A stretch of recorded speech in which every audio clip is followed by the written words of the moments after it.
Hello and welcome to the Pretty Good Gaming Monday News Roundup. My name is Gareth Evans, this is Mr. Henry. I'm not ill, I promise. Cooper. I promise. He promises not ill.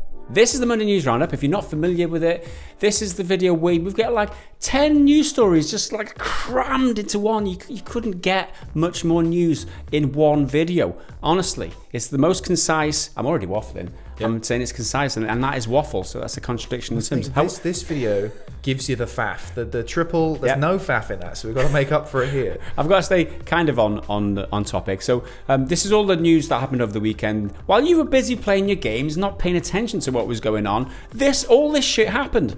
So I'm going to jump straight into it. Steam hit its all-time concurrent player or user peak over the weekend. More than 20 million people were logged into Steam over the weekend, which is a new record, and that broke the record from like a month ago, which was like 19 million logged in, not playing a game necessarily, just logged into the service.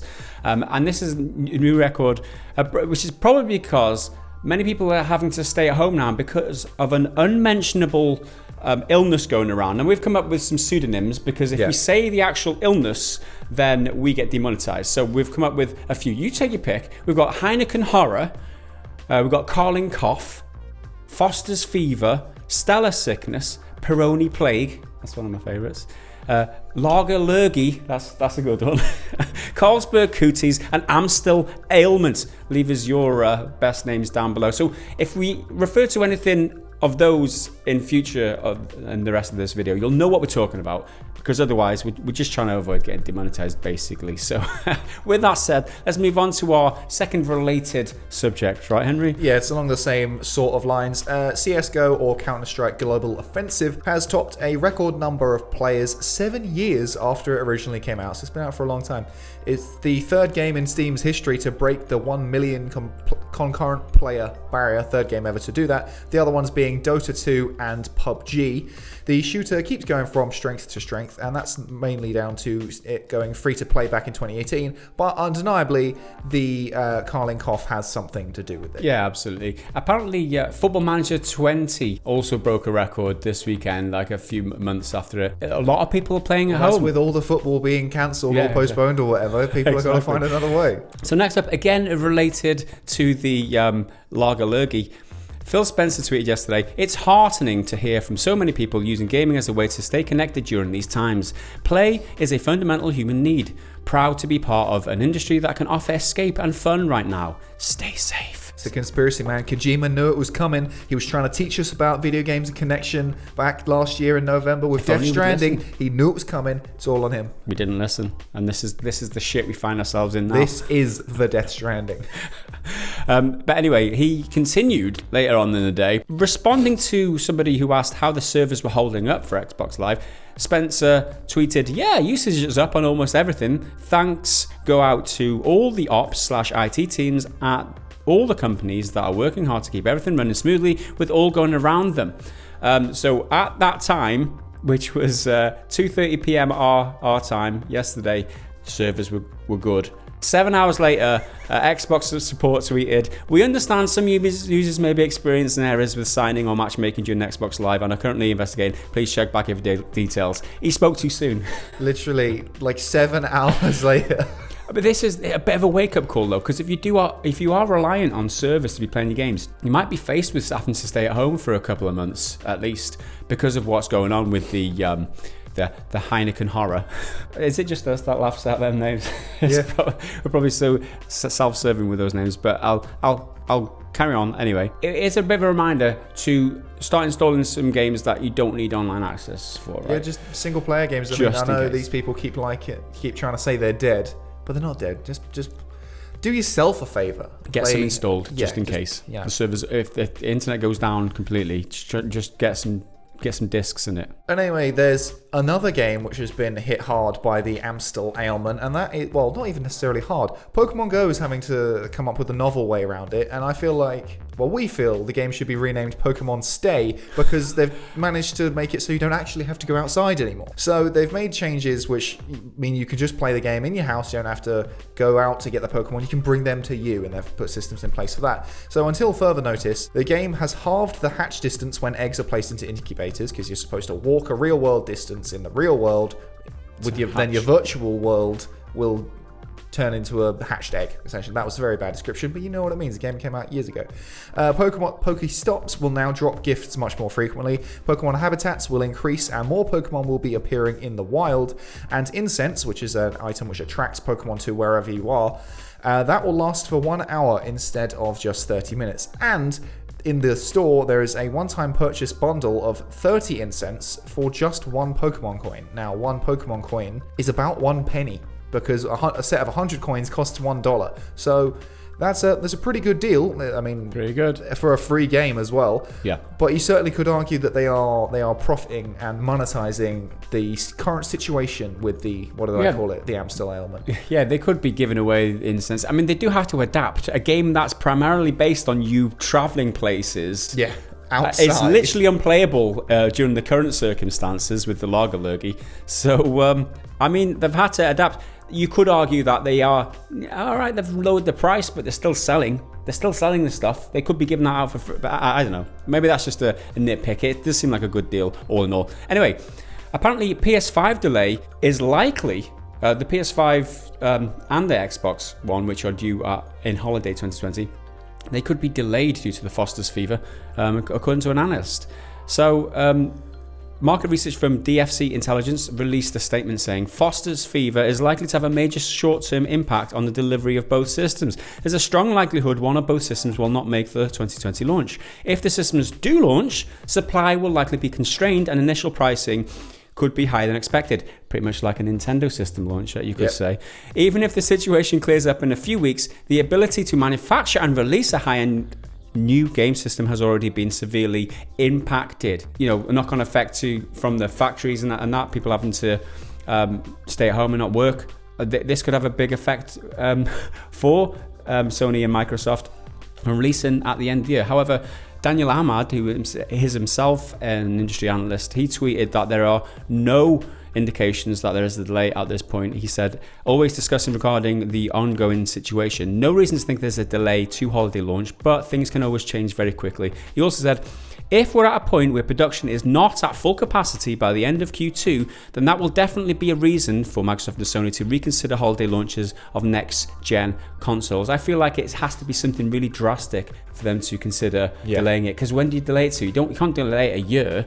But the holiday season is the best time to launch, because that's when everyone wants to buy stuff for Christmas. I never trust these bloody analysts. I mean, they've got anal in the title, and they're just talking out their arse. All right, let's move on, shall we?